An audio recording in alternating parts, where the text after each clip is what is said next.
Las flores del funeral apenas se habían marchitado cuando comenzaron las llamadas telefónicas. Estaba en mi cocina una mañana de martes, 3 semanas después de enterrar a mi esposo, Joaquín, observando el vapor subir de mi café intacto. La taza de cerámica, aquella que decía, la mejor abuela del mundo, que mi nieta Gabriela me había regalado años antes, se sentía extraña en mis manos ahora. Todo se sentía extraño, la casa, mi reflejo en el espejo del pasillo, incluso mi propia voz cuando atendía las llamadas incesantes de mis hijos. Mamá, necesitamos hablar sobre la casa. La voz de Leonardo tenía ese tono familiar de impaciencia apenas contenida, el mismo que usaba cuando era adolescente y me pedía dinero. La única diferencia era que ahora, con 32 años, no estaba pidiendo, estaba exigiendo. Dejé la taza sin beber un sorbo. Buenos días para ti también, Leonardo. No empieces, mamá. Luciana y yo hemos estado hablando sobre tu situación y francamente no es sostenible. Esta casa es demasiado grande para ti sola. Las cuotas del financiamiento, no hay financiamiento. Las palabras salieron secas, directas. Joaquín lo había saldado todo hacía 5 años, pero yo nunca se lo mencioné a mis hijos. Ellos presumieron que aún existía y los dejé pensar así. Un silencio. Luego, esa risa seca y burlona, la misma risa que había heredado de su padre, aunque Joaquín la usaba con cariño. Leonardo la blandía como un arma. Mamá, por favor, la pensión del papá apenas cubre tus medicinas. Todos sabemos de la dificultad financiera por la que estás pasando. Caminé hasta la ventana sobre el fregadero, mirando el jardín que Joaquín y yo habíamos cuidado durante 23 años. Las rosas necesitaban poda, el huerto de hierbas estaba todo desordenado. Tareas que antes nos traían alegría ahora eran monumentos a todo lo que había perdido. Tu preocupación me conmueve, dije, mi reflejo en la ventana devolviéndome la mirada. Canas que necesitaban tinte, arrugas que se habían profundizado en el último mes.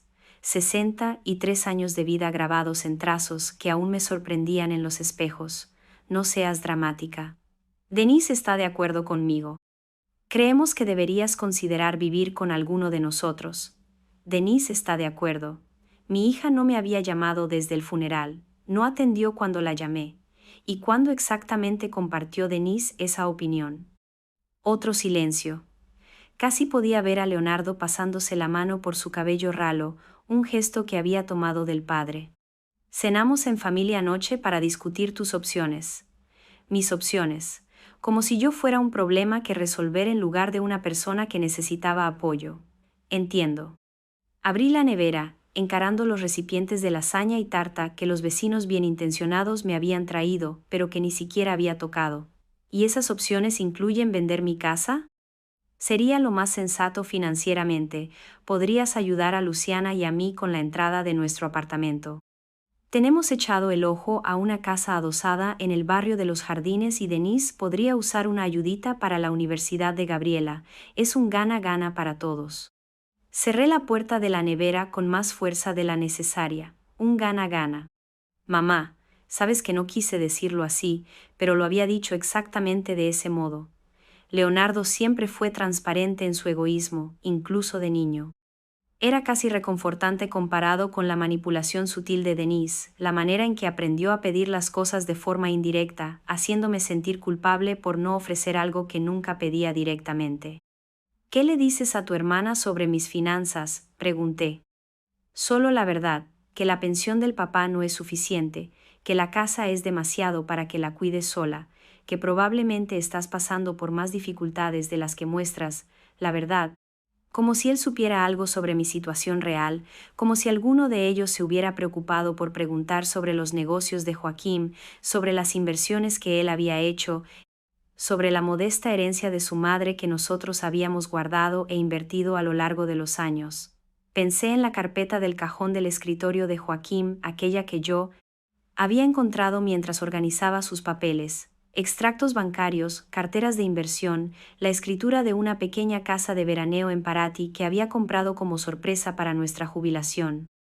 Un lugar donde podamos ver el atardecer y beber una caipiriña sin que nadie nos pida nada, había dicho, mostrándome las fotos apenas 6 meses antes de su infarto. Lo pensaré, dije finalmente. Mamá, No te estamos pidiendo que lo pienses, te estamos diciendo lo que tiene que pasar. Luciana ya encontró un comprador. Su primo, Gregory, trabaja con inmuebles y tiene un cliente muy interesado. Oferta al contado, cierre rápido, empieza a hacer las maletas. Mi mano se cerró con fuerza sobre el teléfono.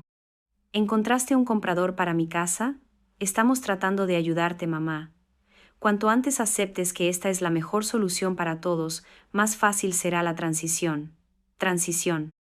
Como si el duelo fuera una fusión de empresas, como si la desestructuración de 30 años de matrimonio pudiera reducirse a papeleo y márgenes de lucro. ¿Y dónde exactamente se supone que debo vivir durante esa transición? Bueno, de eso queríamos hablar. Denise tiene el sótano reformado y, con Gabriela en la universidad la mayor parte del año, hay bastante espacio. Tendrías tu propia entrada, tu propio baño, sería perfecto. El sótano de Denise, el mismo sótano que se inundaba cada primavera, donde guardaba las decoraciones de Navidad y los aparatos de gimnasia que nunca usaba. El mismo sótano al que había sido relegada en la cena de Acción de Gracias del año pasado, mientras los adultos de verdad comían en la planta de arriba. Qué generosidad la de Denise al ofrecerlo. Está entusiasmada, de hecho. Cree que puede ser bueno para las dos. Podrías ayudar con Gabriela cuando esté en casa de la escuela. Quizá cocinar un poco. ¿Sabes lo mucho que a Denise le cuesta planificar las comidas? Claro. A Denise le costaba planificar las comidas del mismo modo que le costaba la colada, la limpieza y acordarse de llamar a su madre. Pero era excelente delegando esas dificultades en otras personas, sobre todo en la mujer que la había criado para ser autosuficiente. ¿Y tú, Leonardo?, pregunté. ¿Cuál es tu papel en este acuerdo? Luciana y yo nos ocuparemos de la venta de la casa, obviamente, el papeleo, las negociaciones. Nos aseguraremos de que recibas un precio justo. ¿Justo? Casi me reí. La definición de justicia de Leonardo siempre se inclinó hacia su lado, como un juego de feria diseñado para separar a los tontos de su dinero. Necesito pensarlo, repetí. Mamá, no hay nada que pensar. El cliente de Gregory es serio. Quieren cerrar en un mes. ¿Un mes? Me estaban dando un mes para desmantelar la vida que Joaquín y yo habíamos construido juntos, para entregar la casa donde habíamos celebrado sus cumpleaños y graduaciones, donde los habíamos cuidado durante las jaquecas y las crisis de juventud. Dije, necesito pensarlo. Bien, pero no tardes, las buenas oportunidades no esperan para siempre. La línea quedó muda. Me quedé parada en mi cocina, sosteniendo el teléfono, escuchando el silencio repentino que parecía resonar por la casa vacía. Afuera, ladraba el perro de un vecino, se cerró la puerta de un coche. La vida continuaba su ritmo normal mientras la mía giraba fuera de control. Fui al despacho de Joaquín, al escritorio donde había pagado cuentas y planeado nuestro futuro durante más de 20 años.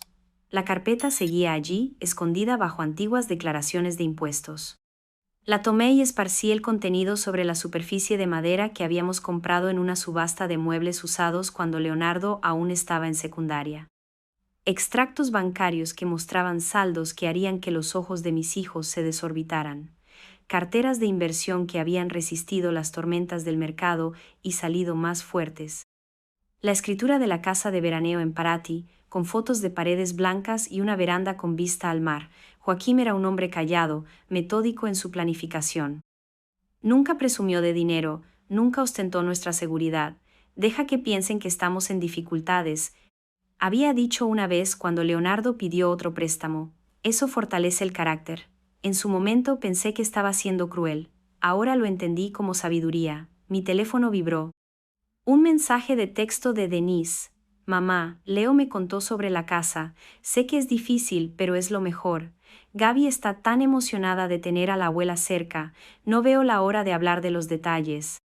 Gabriela, mi nieta, que había pasado los veranos con Joaquín y conmigo, que había aprendido a hacer pasteles en esta cocina y a plantar tomates en este jardín, que me llamó todas las semanas durante el primer semestre de la universidad, con nostalgia de casa y abrumada, buscando consuelo de la abuela, que siempre tenía tiempo para sus historias. ¿Cuándo fue la última vez que Gabriela me llamó? ¿Hace 2 meses? ¿3?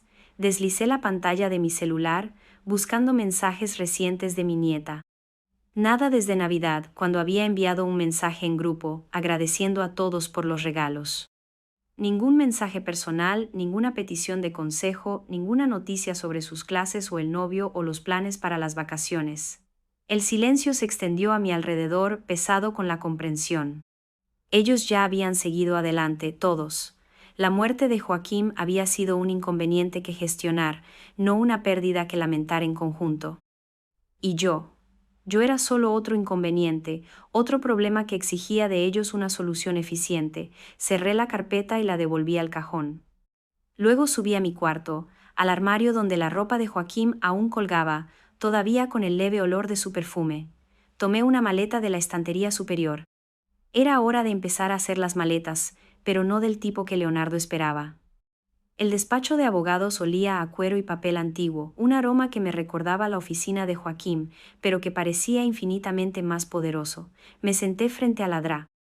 Conceizán Andrade, la abogada de la familia que Joaquín había elegido años atrás, una mujer perspicaz de sus 50, con cabellos plateados y ojos que no perdían nada. Doña Michele, debo decir que esto es extremadamente inusual. Conceizán esparció los documentos sobre su mesa de caoba. Cada página impecable y oficial. Su marido fue muy específico sobre estas contingencias, pero nunca esperé que tuviéramos que implementarlas. Acomodé mi vestido negro, el mismo que había usado en el funeral, y mantuve la voz firme. Joaquín siempre decía que yo subestimaba la capacidad de las personas para el egoísmo. Empiezo a creer que me estaba protegiendo de una verdad que no estaba lista para ver. Conceizán asintió con la cabeza, los dedos trazando el borde de un documento. El fondo de previsión que él estableció le da a usted control total sobre todos los bienes. Los hijos nunca fueron nombrados beneficiarios de los inmuebles, solo de la póliza de seguro de vida. Todo lo demás, la casa, las inversiones, la propiedad en Paraty, le pertenecen enteramente a usted, y ellos no saben de la propiedad en Paraty. Según las instrucciones de Joaquín, esa información solo debía compartirse con usted y únicamente después del periodo inicial de 30 días tras su muerte. Conceizán se recostó en la silla. Parecía prever que sus hijos podrían presionarla para tomar decisiones precipitadas. ¿Presión? ¿Qué palabra educada para lo que Leonardo había intentado? Pensé en su voz por teléfono ayer, exigiendo en vez de pidiendo, tratándome como a una niña incompetente que no podía ocuparse de sus propios asuntos.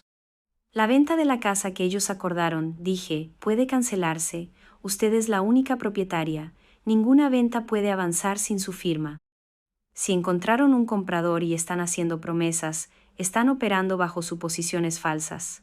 La sonrisa de Conceizán fue sutil, pero satisfecha. Joaquín fue muy claro respecto a proteger su autonomía.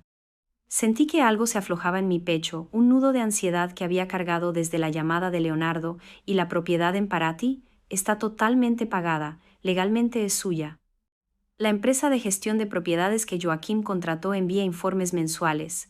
La casa se ha mantenido y está lista para ocupar cuando usted quiera, cuando yo quisiera. ¿Cuándo fue la última vez que alguien habló conmigo de elección en vez de obligación? Conceizán tomó otra carpeta. Hay una cosa más que Joaquín quería que usted tuviera. Escribió esta carta para entregársela exactamente un mes después de su muerte. Hoy se cumple esa fecha.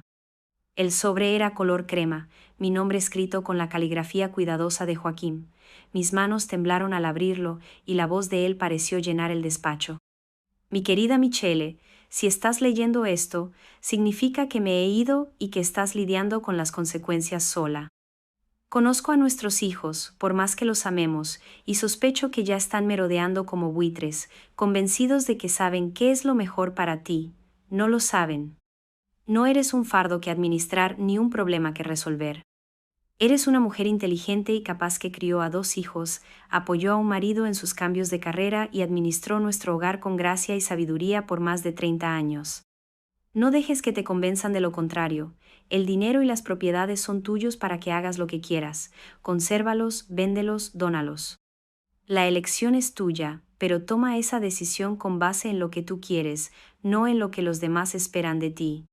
Debí sacrificar tus propios sueños durante décadas, siempre poniendo a nuestra familia en primer lugar. Ahora es hora de que te pongas a ti en primer lugar. Ve a Paraty, si quieres. Viaja por el mundo. Escribe esa novela de la que siempre hablaste, lo que sea que te haga feliz. Los hijos sobrevivirán sin tu sacrificio constante. De hecho, quizá hasta se vuelvan más fuertes por ello. Con todo mi amor y fe en tu fuerza, Joaquín. P.D. La llave de la casa de Parati está en el cajón de mi escritorio, detrás de aquella foto nuestra en Europreto. Leí la carta 2 veces. La vista nublada. Joaquín lo había sabido. Había visto lo que yo estaba demasiado cerca para reconocer, que mis hijos habían aprendido a ver mi amor como un recurso que explotar, en lugar de un regalo que valorar. ¿Está todo bien? La voz de Conceizán fue amable. Doblé la carta con cuidado. Estoy mejor de lo que he estado en semanas. ¿Qué necesito hacer para transferir la escritura de la casa a mi nombre? Ya está a su nombre. Joaquín quitó a los hijos de todas las escrituras de propiedad hace 3 años, después de que Leonardo le pidió que fuera aval en aquella inversión en un restaurante que quebró. El restaurante, recordé las discusiones, la rabia de Leonardo cuando Joaquín se negó a arriesgar nuestros ahorros de jubilación en su negocio seguro. En su momento pensé que Joaquín estaba siendo duro. Ahora lo veía como una actitud sensata. Hay una cosa más, dijo Conceizán, sacando un sobre más pequeño. Joaquín me pidió que le entregara esta tarjeta bancaria y la clave. Está vinculada a una cuenta que él abrió el año pasado. La llamó Tu Fondo de Independencia. La tarjeta bancaria se sentía sólida en mi mano. ¿Cuánto tiene? 50. Él depositaba dinero cada mes, diciendo que era para cuando Michele finalmente decidiera vivir para sí misma. 50. Dinero del que yo no sabía nada. Guardado de la pensión y de los dividendos de inversión mientras yo administraba cuidadosamente el presupuesto doméstico, dinero destinado a darme libertad en lugar de seguridad. Salí del despacho de la abogada con una carpeta llena de documentos y una claridad que no sentía desde antes del infarto de Joaquín. La casa era mía, la casa de veraneo en Parati era mía. Las inversiones eran mías y, lo más importante, la elección de qué hacer con todo eso era solo mía.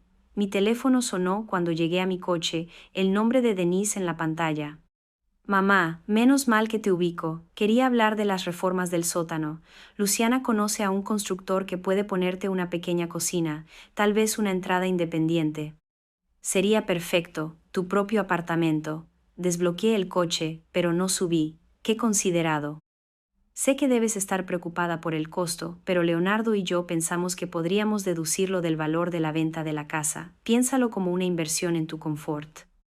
Mi confort, no mi independencia ni mi felicidad, mi confort como si fuera una mascota anciana, reubicada en un lugar más manejable. Denise, ¿cuándo fue la última vez que me llamaste solo para saber cómo estoy? Un silencio. ¿Qué quieres decir? Quiero decir una llamada en la que no quisieras algo, en la que preguntaras por mi día, mis sentimientos, mis planes. En la que llamaras porque echabas de menos hablar con tu madre. Mamá, eso no es justo. He estado lidiando con los gastos de la Universidad de Gabriela y ya sabes cómo ha estado el trabajo de ajetreado. Los gastos de la Universidad de Gabriela. Me recosté en mi coche, observando a otras personas ocuparse de sus tareas normales de jueves por la tarde. Háblame de los gastos de Gabriela. Bueno, la matrícula es de 28 al año, además de alojamiento, libros, las cuotas de la República. Denise, he estado enviando 500 a Gabriela todos los meses desde que empezó la universidad hace 2 años. Eso da un total de 12, silencio. Dinero que era para ayudar con sus gastos. Dinero que nunca mencionaste a Leonardo cuando discutiste mis supuestas dificultades financieras. Mamá, ese dinero ayuda, pero no cubre todo. ¿Le has dicho a Gabriela que yo envío ese dinero? Otro silencio, más largo esta vez. Ella sabe que la ayudas, sabe el monto, sabe que viene de mi pensión, no de algún fondo de la universidad que dejó Joaquín. No veo por qué importan esos detalles. Cerré los ojos, sintiendo algo frío instalarse en mi estómago. No lo sabe, ¿verdad? Ella cree que los gastos de su universidad están cubiertos por tu duro trabajo y sacrificio. No tiene idea de que su abuela ha financiado su educación en secreto. Mamá, lo estás complicando más de lo necesario. ¿Lo estoy, o finalmente estoy percibiendo lo simple que es? Colgué y subí a mi coche. Me temblaban las manos, pero no de tristeza esta vez, era de rabia. Una rabia pura y limpia que parecía despertar de un sueño largo y confuso. En casa, fui directo al escritorio de Joaquín y encontré la llave exactamente donde dijo que estaría. Era pequeña y de latón, sujeta a un llavero con una pequeña bandera de Brasil. Detrás había una fotografía que había olvidado, Joaquín y yo en Ouro Preto en nuestro 25º aniversario. Los dos riendo por algo que el fotógrafo había dicho. Parecía más joven en la foto, pero no por menos arrugas o menos canas. Parecía más joven porque parecía genuinamente feliz, despreocupada de una forma que no recordaba haber sido en los últimos años. Mi teléfono vibró con otro mensaje de Leonardo. Mamá, Gregory necesita una respuesta para mañana. Su cliente está impaciente. No arruines esto para todos. No arruines esto para todos. Borré el mensaje sin responder y abrí mi portátil. Me llevó 20 minutos encontrar la web de la empresa de gestión de propiedades y otros 10 redactar un correo para la DRA, Conceição. Estimada DRA, Conceição, mi nombre es Michele Siqueira y soy la viuda de Joaquín. Como usted sabe, Joaquín compró una pequeña casa de veraneo en Paraty y me gustaría usarla. Por favor, avíseme si necesita algo de mi parte. Tengo planes de ir a Paraty muy pronto y me gustaría organizar quedarme en la casa por un periodo más largo. Agradezco su gentileza y atención. Atentamente, Michele Siqueira. Presioné enviar antes de arrepentirme. Luego tomé la maleta que había cogido el día anterior y comencé a arreglar mis cosas. Pero primero abrí el armario de cuando Leonardo era niño y empecé a llenar cajas con sus viejos trofeos, trabajos escolares y el guante de béisbol que Joaquín le había comprado en su 10º cumpleaños. Todo lo que importaba de su tiempo en esta casa, cuidadosamente embalado y etiquetado, estaba a la mitad del cuarto de Denise cuando sonó mi teléfono. Un número internacional. Doña Michele, habla la doctora Conceição, acabo de recibir su correo, y siento mucho su pérdida. Joaquín hablaba mucho de usted. Su voz era cálida de una manera que me apretó el pecho con una emoción inesperada. Gracias, Dra. Conceição. Espero no estar molestando, pero estoy pensando en ir a Paraty, muy pronto. Ah, de ninguna manera. La casa está lista. Yo la reviso cada semana y el jardín está precioso. Joaquín estaría muy feliz de saber que usted viene. ¿Cuándo piensa llegar? Miré alrededor del cuarto infantil de Denise, a las cajas de recuerdos que estaba embalando para los hijos que me veían como un obstáculo para su herencia. La semana que viene, dije, me gustaría ir la semana que viene. El camión de mudanza llegó a las 7 de la mañana, exactamente cuando el coche de Leonardo estacionó en mi garaje. Observé desde la ventana de mi habitación mientras mi hijo bajaba del coche, el rostro ya con esa expresión de irritación mal controlada que había aprendido a temer.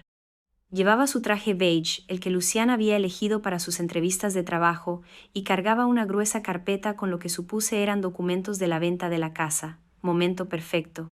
Los mozos de mudanza eran hombres eficientes y profesionales que habían llegado exactamente a la hora convenida. Los había contratado para recoger las cajas cuidadosamente embaladas de los antiguos cuartos de Leonardo y Denise, junto con varias piezas de mobiliario que decían querer algún día. La butaca de cuero de Joaquín, el juego de comedor antiguo de mi madre, el piano que Denise había suplicado cuando era niña y abandonó después de 6 meses de clases. Señora, ¿dónde quiere que se entreguen estas cajas? El jefe del equipo, un hombre de rostro amable, consultó su planilla. El primer lote va al número 247 de la calle de las Peineiras, dije, entregándole la dirección de Leonardo escrita con caligrafía cuidadosa. El segundo lote al número 892 de la avenida Pinheiros. Toquen el timbre y digan que son regalos de Michele Siqueira, recuerdos que querrán guardar con cariño. Asintió profesionalmente, pero percibí una leve sonrisa en la comisura de su boca. 20 años en un negocio de mudanzas probablemente significaban que ya había visto muchas peleas de familia. El golpe fuerte de Leonardo en la puerta interrumpió mis instrucciones.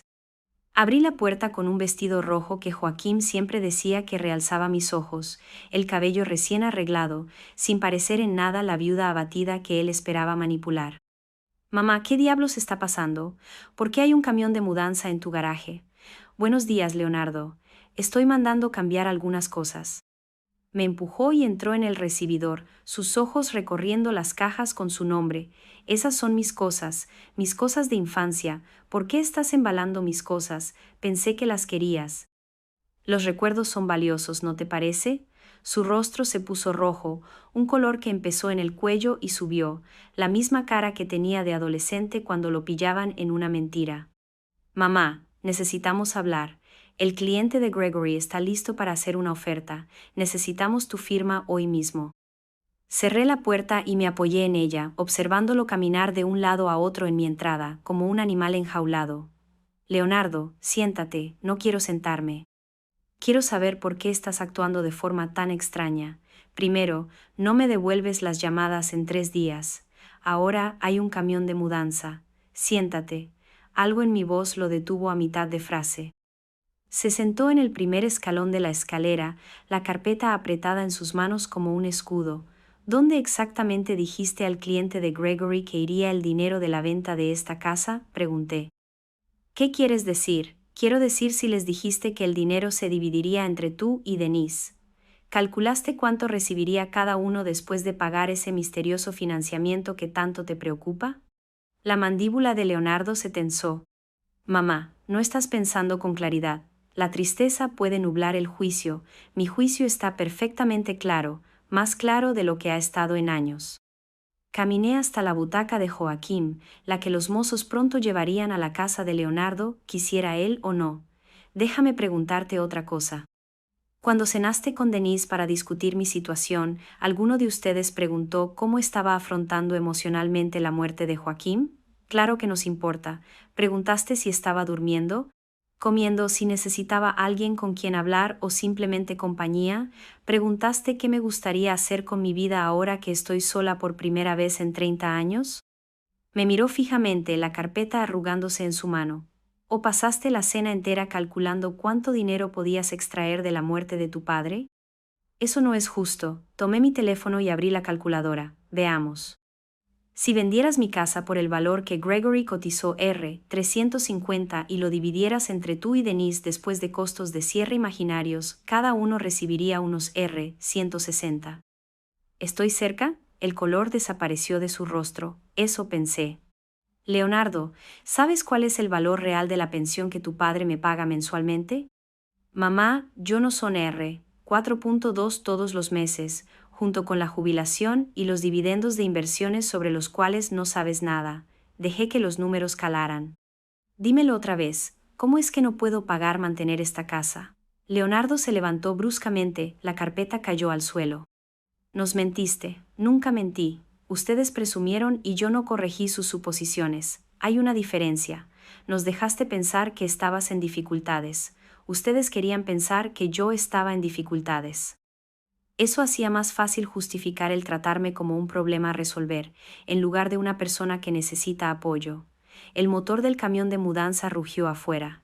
Por la ventana podía ver a los hombres subiendo la butaca de Joaquín a la parte trasera. Mamá, si no necesitas el dinero, entonces ¿por qué? Leonardo se detuvo, su cerebro de hombre de negocios finalmente conectando. Nos estás castigando.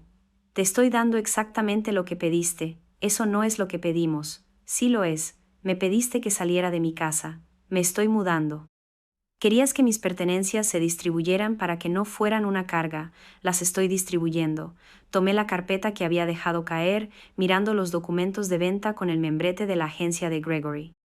Querías ocuparte de mis asuntos por mí, pero, Leonardo, el problema es que estos no son tus asuntos. Intentó agarrar la carpeta, pero la aparté. Mamá, sé razonable. Podemos arreglar esto. Quizá no necesites mudarte al sótano de Denise. Podemos encontrar un buen apartamento para ti, algo más manejable. ¿Más manejable para quién? La pregunta quedó entre nosotros como una cuchilla.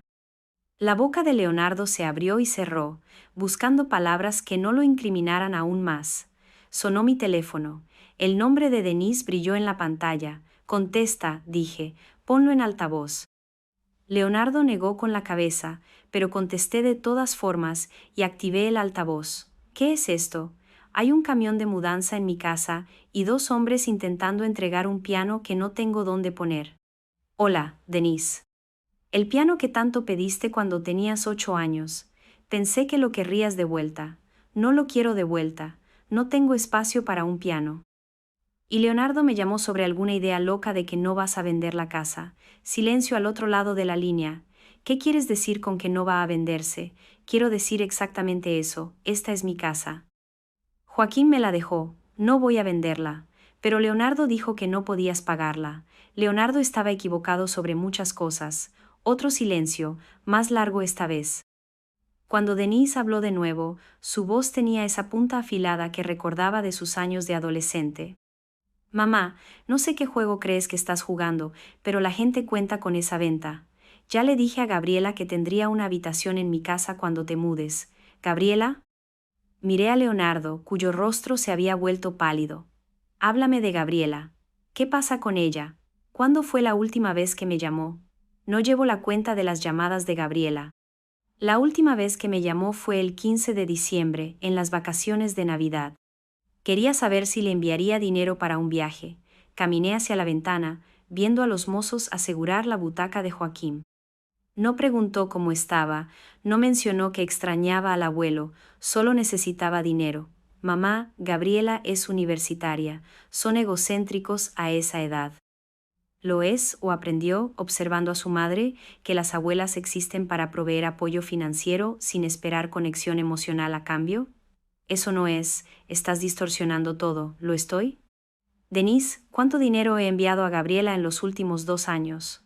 Ninguna respuesta. 12. 500 al mes directamente a su cuenta, dinero que nunca mencionaste a Leonardo cuando alegaste que yo estaba en dificultades financieras. Dinero que Gabriela aparentemente cree que proviene de tu sacrificio y no del mío. Leonardo me miraba ahora con la boca entreabierta. ¿Has estado enviando dinero a Gabriela todos los meses desde que empezó la universidad? Porque amo a mi nieta y quiero que tenga éxito. Me giré desde la ventana para encarar a los dos. A Leonardo, en persona, a Denise, por el altavoz. Pero el amor no está para ser invisible, el apoyo no está para ser secreto. ¿Cuándo decidió mi familia que mis contribuciones solo importaban cuando estaban ocultas?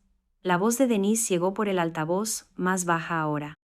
Mamá, nunca fue nuestra intención. Sí, lo fue. Querían exactamente eso. Querían mis recursos sin mi presencia, mi dinero sin mis opiniones, mi obediencia sin mi autonomía. Colgué la llamada y miré a Leonardo. El camión de mudanza estará en tu casa en 30 minutos. Te sugiero que hagas espacio para tus recuerdos de infancia. Mamá, por favor, ¿podemos arreglarlo? ¿Cómo? La pregunta lo detuvo por completo. Pude verlo buscando las palabras correctas, la frase mágica que restauraría su acceso a mis recursos sin exigir respeto o una relación genuina.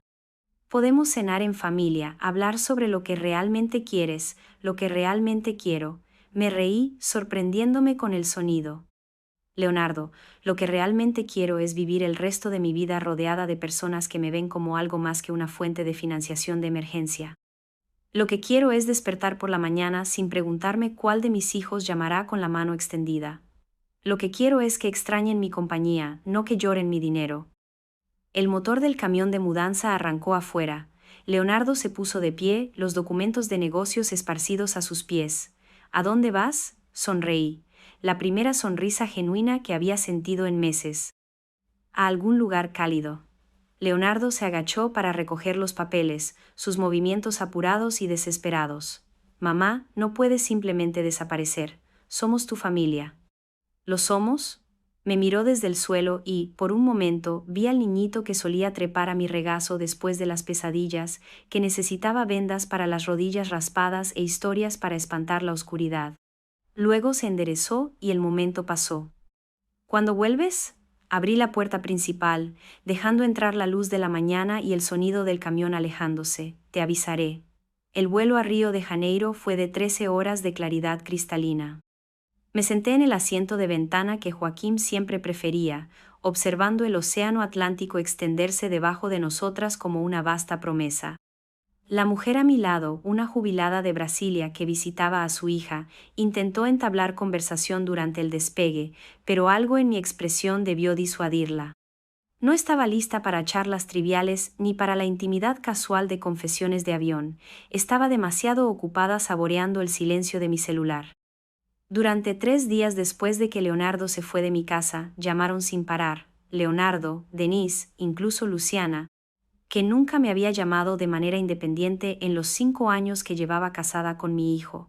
Los mensajes de voz comenzaron pidiendo disculpas y se volvieron cada vez más desesperados.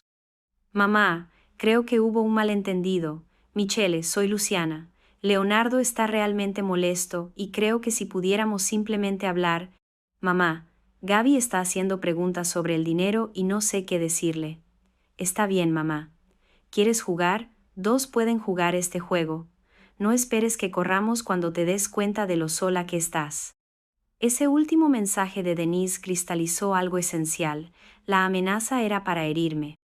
La sugerencia de que volvería arrastrándome, implorando por su afecto condicional, en cambio, me pareció liberación. Había apagado mi teléfono esa noche y no lo encendí de nuevo desde entonces.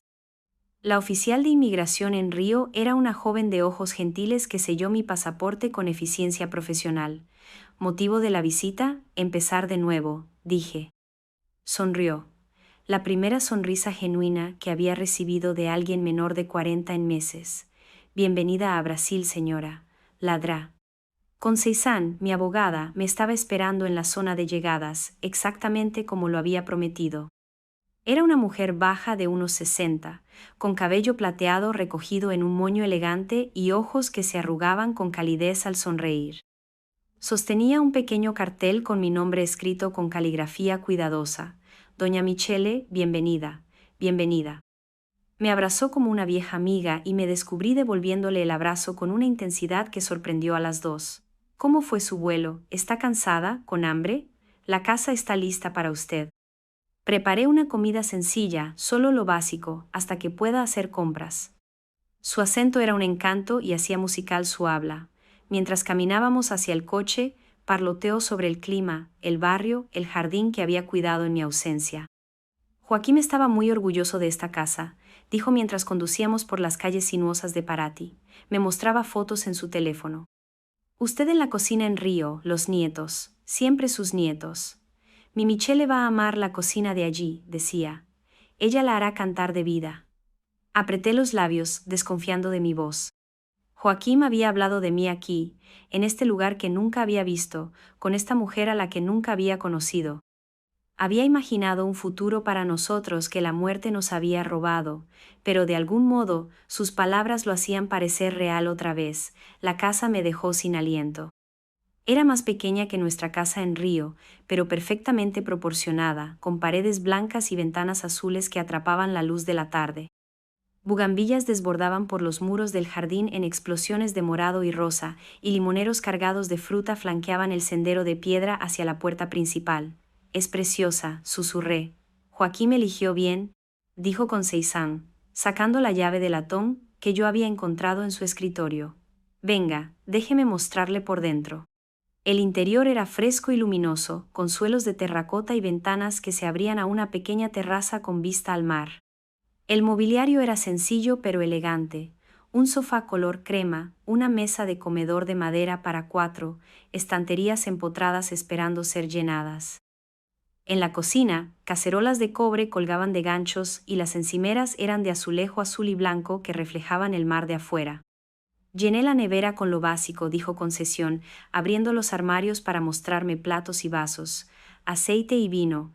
Hay pan, queso, frutas, hoy descanse. Mañana exploramos el pueblo juntas. Sí. Asentí, de repente abrumada por la gentileza de esta extraña, que no me debía nada, pero que había cuidado el sueño de mi marido como si fuera el suyo. Doctora Conceição, no sé cómo agradecerle. No hace falta agradecer. Ahora somos vecinas. En Paraty, las vecinas son familia. Me dio una palmadita amable en el brazo. Yo vivo allí mismo, en Paraty, las vecinas son familia. Dijo señalando por la ventana hacia una casa similar, a unos 50 metros. Así que, si necesita cualquier cosa, lo que sea, solo llámeme. Joaquín me hizo prometer que la cuidaría. Después de que se fue, me quedé sola en mi cocina de Paraty y sentí algo que no había experimentado en meses: paz.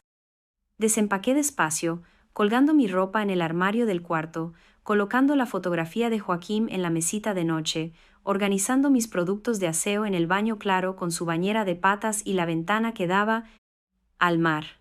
Cada acción parecía deliberada, significativa, de una forma en que empacar cajas para Leonardo y Denise no lo había sido. Cuando el sol comenzó a ponerse, me serví una copa del vino que Conceição había dejado y salí a la terraza.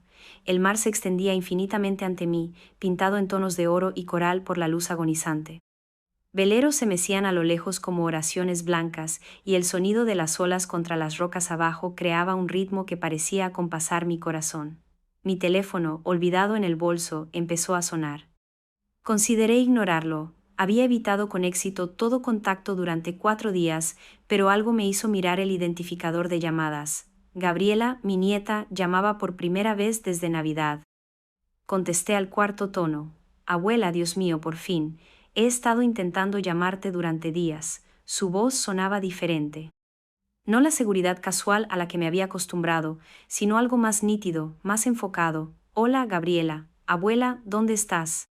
Mamá no me dice nada, salvo que tuviste algún tipo de pelea con ella y con el tío Leo, y ahora desapareciste y hay todo ese drama raro de una venta de casa que no ocurrió. Gabriela, calma, no puedo calmarme, estoy furiosa. ¿Sabes lo que descubrí? ¿Sabes lo que mamá me dijo ayer? Me senté en una de las sillas de la terraza, observando la última luz desaparecer del cielo. ¿Qué te dijo? Me dijo que has estado enviando dinero para mi universidad, 500 al mes desde hace 2 años. Lo dijo como si fuera una gran carga que había ocultado para protegerme. Pero, abuela, la voz de Gabriela se quebró. ¿Por qué no me lo dijiste? Porque yo no sabía. El dolor en su voz me cortó como una lámina. Tu madre pensó que era mejor. ¿Mejor para quién? Mejor para ella, para poder llevarse el mérito de mis matrículas, mejor para el tío Leonardo, para fingir que eras pobre y necesitabas vender tu casa. Gabriela estaba llorando ahora. Sollozos feos que se esparcían por la llamada. Abuela, tengo tanta vergüenza, tanta vergüenza. Gabriela, no tienes de qué avergonzarte. Sí, sí tengo. Los dejé convencerme de que solo eras una señora triste y mayor que necesitaba ser cuidada. Dejé de llamarte porque mamá dijo que estabas frágil y que podrías apegarte demasiado si yo hablaba mucho contigo. Dijo que era más saludable darte espacio para llorar. ¿Más saludable? Cerré los ojos, sintiendo la brisa tibia de Paraty cargar el olor a limones y agua salada. Así que te di espacio. Continuó Gabriela, su voz fortaleciéndose con la ira. Y mientras tanto, estabas pagando mis matrículas y los costes de mis libros y probablemente mi viaje de vacaciones. Y yo ni siquiera te di las gracias, ni siquiera te pregunté cómo estabas sin el abuelo Joaquín. Gabriela, ¿y ahora? Están diciendo a todo el mundo que tuviste algún tipo de crisis y desapareciste. Hizo una pausa. Pero, abuela, ¿no tuviste una crisis? ¿O simplemente te hartaste de sus tonterías? La palabra inesperada me hizo sonreír, a pesar de todo. Lenguaje, Gabriela. Perdón, pero tengo razón. Miré el mar oscureciéndose, las luces empezando a parpadear en las villas abajo. Sí, tienes razón. ¿Dónde estás? En Paraty, en Paraty. Oí el cambio en su voz, la sorpresa reemplazando la ira. Como en Brasil, tu abuelo compró una casa aquí para nuestra jubilación. Estoy sentada en la terraza ahora mismo, mirando al mar. Un largo silencio y luego, suavemente. Es bonito. Es el lugar más bonito que he visto.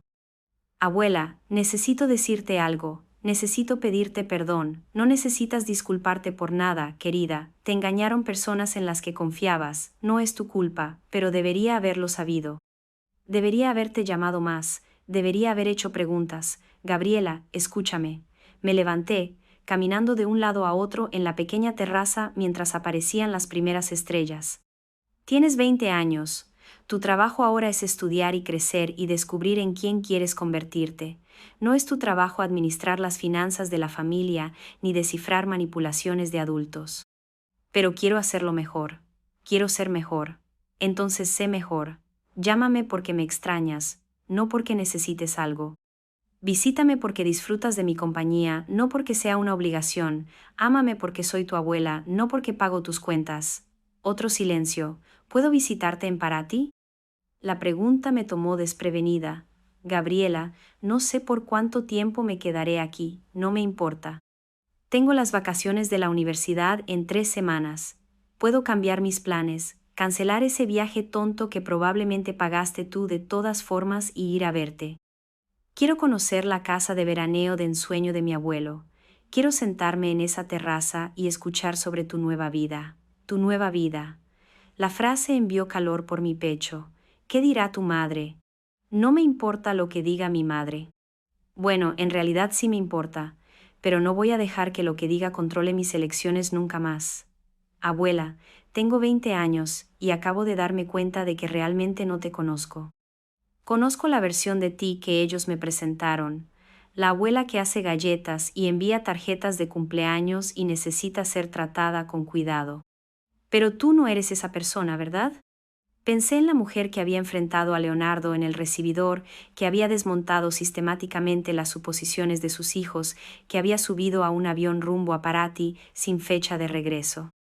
No, dije, no soy esa persona. Qué bien, dijo Gabriela con fiereza, no puedo esperar para conocer a la verdadera tú. Después de colgar, me senté en la oscuridad un largo rato, escuchando las olas y sintiendo que algo desconocido se agitaba en mi pecho. Por primera vez en meses estaba ansiosa por el mañana y, por primera vez en años, no estaba sola. 3 semanas después, vi a Gabriela salir del terminal del aeropuerto de Paraty y apenas reconocí a mi nieta. La universitaria pulida que recordaba de las fotos de Navidad ya no estaba. Cabello perfectamente liso, maquillaje listo para la cámara, ropa elegida para la aprobación de Instagram. Esta Gabriela llevaba un short descolorido y una camiseta blanca simple, el pelo oscuro recogido en un moño desordenado, el rostro libre de todo salvo unas gafas de sol y una sonrisa genuina que transformó su aspecto. Abuela. Soltó la mochila y corrió hacia mí, y me vi envuelta en un abrazo que no se parecía en nada a los abrazos superficiales a los que me había acostumbrado en reuniones familiares. Este era desesperado, agradecido, real. Déjame verte, dije, sujetándola por los brazos. Estaba más delgada de lo que recordaba, pero había algo sólido en su presencia que antes no estaba. Estás increíble, dijo, estudiando mi rostro con la misma intensidad. De verdad, tu bronceado y tu pelo, ¿te lo cortaste? Toqué el estilo más corto al que Conceição me había convencido de animarme en su salón del pueblo. Solo un corte, es perfecto. ¿Estás? Hizo una pausa, buscando las palabras. Estás pareciéndote a ti misma. Durante el viaje en coche a Paraty, Gabriela pegó la cara a la ventana como una niña, exclamando sobre los campos de maíz y las casitas blancas, haciendo preguntas sobre todo lo que pasábamos. Su entusiasmo era contagioso, recordándome el asombro de Joaquín en nuestros pocos viajes internacionales juntos. Es aquí, dije al aparcar en el garaje de la casa, el sueño de tu abuelo. Gabriela se quedó en el jardín largo rato, observando las bugambillas, los limoneros, la terraza donde había pasado horas leyendo y escribiendo en el diario que había empezado a llevar. Luego se volvió hacia mí con lágrimas en los ojos. Él lo sabía, ¿verdad? Sabía que necesitarías este lugar, creo que sí. Aquella primera noche, nos sentamos en la terraza compartiendo una moqueca que Conceição se había empeñado en preparar para la llegada de Gabriela. La mujer mayor había cuidado a mi nieta como si fuera suya, y vi a Gabriela responder con la calidez natural que había faltado en sus interacciones con sus padres. Cuéntame sobre tu vida aquí, dijo Gabriela, acomodándose en la silla a mi lado mientras el sol empezaba a ponerse. Quiero saberlo todo. Entonces le conté sobre las caminatas matutinas por el pueblo, donde los comerciantes habían aprendido mi nombre y mis preferencias, sobre las clases de portugués con María, la profesora jubilada que vivía calle abajo, sobre el libro que había empezado a escribir, no la novela que Joaquín me animaba a intentar, sino una biografía sobre el matrimonio y la maternidad. Y la lenta erosión del yo que puede ocurrir cuando el amor se vuelve servicio y el servicio se vuelve obligación. ¿Estás escribiendo un libro? Los ojos de Gabriela se abrieron de par en par. Abuela, eso es increíble, no tenía idea de que quisieras escribir. Yo tampoco lo sabía hasta tener la tranquilidad para escuchar mis propios pensamientos. Gabriela guardó silencio un momento. Mamá me llamó ayer, me encogí, pero Gabriela alzó la mano, intentó convencerme de no venir. Dijo que estabas teniendo algún tipo de crisis y que verte podría empeorarla. Dijo que estaba siendo egoísta, viniendo aquí en lugar de pasar las vacaciones con la familia. ¿Qué le dijiste? Le dije que quizá había llegado la hora de que alguien en nuestra familia fuera egoísta por ti. La voz de Gabriela tenía un filo de acero que nunca le había escuchado, y entonces le pregunté si la que estaba teniendo una crisis era ella, porque ninguno de ustedes fue a ver cómo estabas. ¿Por qué no te llamaron directamente en vez de hablar de ti como si fueras un problema que administrar? ¿Qué dijo? Nada. No pudo responder porque la respuesta habría revelado la verdad, que no les importa tu bienestar, les importa su acceso a tus recursos. La franqueza debería haberme dolido, pero en vez de eso me pareció una reivindicación.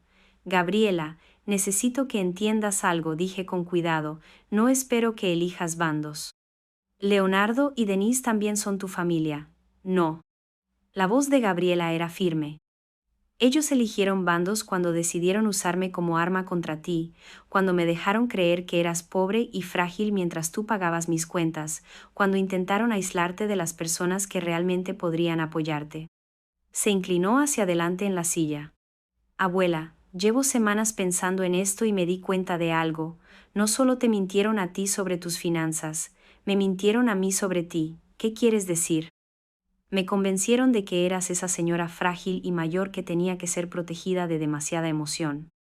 Me dijeron que llamarte con mucha frecuencia podría volverte dependiente, que debía darte espacio para llorar. Pero eso nunca fue sobre protegerte, ¿verdad? Era sobre controlar el relato. Miré a mi nieta, sorprendida por su claridad. Te querían aislada para que estuvieras lo bastante desesperada como para aceptar sus condiciones. Y me querían distante para que no fuera testigo de lo que te estaban haciendo. Las manos de Gabriela se cerraron en puños. ¿Sabes cuál es la peor parte? Casi funcionó. Casi me convertí en el tipo de persona que puede ignorar la soledad de su abuela porque es conveniente, pero no te convertiste en esa persona solo porque tú obligaste a que la verdad saliera a la luz. Si no te hubieras ido, si no los hubieras hecho mostrar su verdadero rostro, Gabriela negó con la cabeza. Podría haber pasado la vida entera sin saber quién eres realmente. Nos quedamos en un silencio cómodo mientras aparecían las estrellas. Finalmente, Gabriela volvió a hablar. ¿Puedo quedarme más de una semana? La pregunta me sorprendió. ¿Y la universidad? Hablé con mis profesores antes de venir. Puedo hacer un estudio independiente el resto del semestre, escribir trabajos, hacer exámenes en línea.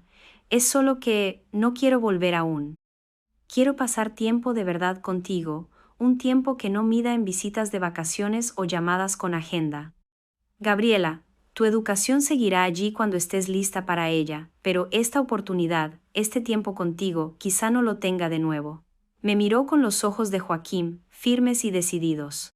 Abuela, tengo 20 años y acabo de darme cuenta de que nunca he tenido una conversación de verdad contigo. Toda la vida has sido la persona que se acuerda de los cumpleaños, que envía paquetes de cariño y que aparece en los eventos familiares con postres caseros.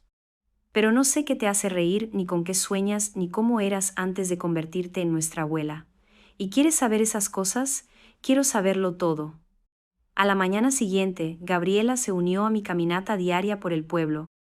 Encantó a la panadera con sus intentos de portugués, ayudó a Conceizán en el jardín y escuchó con atención mientras María contaba historias de sus años enseñando literatura en la Universidad de Río. Tu abuela tiene alma de escritora, le dijo a Gabriela en el café, donde yo me había vuelto clienta habitual. Ve detalles que otros pierden, entiende el peso de los pequeños momentos. Siempre ha sido así, dijo Gabriela mirándome con una nueva apreciación. Yo simplemente nunca presté atención antes. Esa tarde, manejamos hacia una pequeña playa que había descubierto la semana anterior, una ensenada escondida accesible solo por un sendero sinuoso entre pinos. Gabriela extendió una toalla en la arena mientras yo sacaba el almuerzo de picnic que habíamos armado juntas. Abuela, ¿puedo preguntarte algo personal? Miré por encima de los sándwiches. Claro, ¿vas a volver? La pregunta que había evitado incluso en mis propios pensamientos. No lo sé. Pero podrías quedarte aquí permanentemente, legalmente quiero decir. Joaquín investigó todo. Tengo opciones de residencia, atención médica, todo lo que necesitaría. Le entregué un sándwich y me senté a su lado en la toalla. ¿Por qué lo preguntas? Porque creo que deberías quedarte. La certeza en su voz me sorprendió. Y creo que deberías dejar que mamá y el tío Leo resuelvan sus vidas sin esperar que financie sus errores o valide sus decisiones. Gabriela dio un mordisco al sándwich, masticando pensativa. Y creo que debería transferirme a una universidad aquí. ¿Qué? Hay programas en Brasil, en Río, en São Paulo, hasta aquí en Paraty. Podría terminar mi carrera en estudios internacionales, volverme fluida en portugués, quizá aprender otra manera de vivir. Miró el mar con una expresión pensativa. O quizá tomarme un año sabático, trabajar con Conceição en su estudio de cerámica, ayudarte con tu libro, descubrir quién soy cuando no me presento para una audiencia. Gabriela, es una decisión enorme. Como lo fue subirte a un avión a Paraty, como lo fue cortarte el pelo y escribir un libro y negarte a vender tu casa, dijo Gabriela, girándose para mirarme de frente. Abuela, toda la vida, he tomado decisiones en función de lo que otros esperaban de mí. Lo que mamá quería, lo que mis profesores querían, lo que mis compañeras de República creían apropiado. Pero, sentada aquí contigo, siento que estoy viendo claro por primera vez. ¿Qué ves? Veo que no eres la señora frágil y mayor que ellos pintaron. Probablemente eres la persona más fuerte que conozco, y veo que no quiero ser el tipo de persona que abandona a alguien a quien ama porque es conveniente. La voz de Gabriela se hizo más fuerte. Quiero ser el tipo de persona que aparece, que elige el amor en lugar del confort, la verdad en lugar de la conveniencia.